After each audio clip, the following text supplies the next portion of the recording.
is Jeff Hake. I'm one of the owners and operators of Funks Grove Heritage Fruits and Grains, along with my wife and her brother.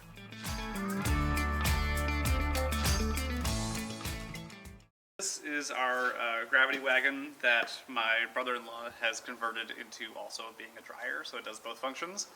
So it's got a fan over here, this is all his construction, with the plywood box on it and everything. You can also connect a heater to that if need be.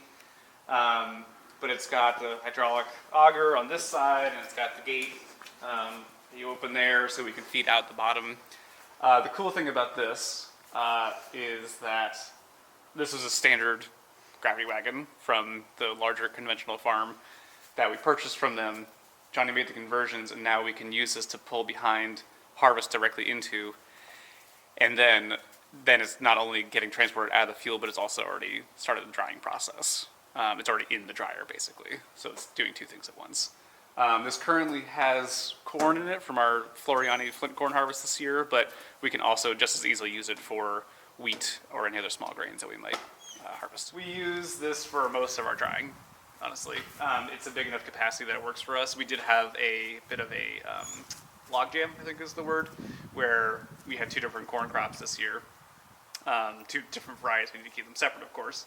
And one was still drying when we were ready to harvest the other one, so we kind of had to stretch things out as much as possible. And we're having a hard time because it's been rather humid here, and so we're pulling in air that's too wet, and so it wasn't really effectively drying it down to like 13% or under, like we're trying to get to. So that was a little tough, but we got there eventually. Once it's dried, we'll put it in a Pro Box, and then we'll probably have to maybe re-dry it again at some point. This works okay.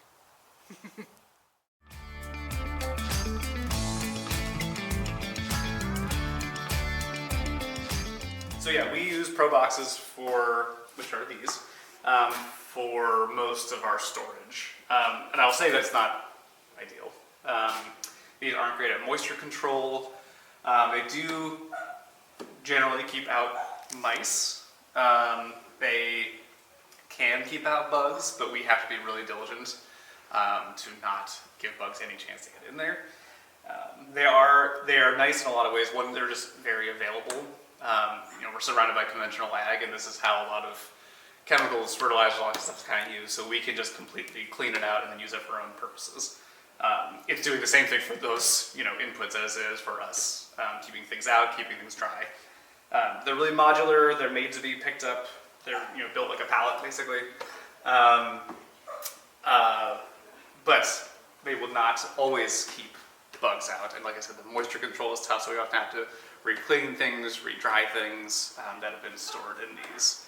But they're the best thing we have for now. They're also cool because they have a gate on the bottom, so if you raise this up and then you can just pull, I don't know where it is, yeah. So this is just, you can pull on this, undo this latch, pull this, and it feeds out the bottom. And so it's very convenient in that way.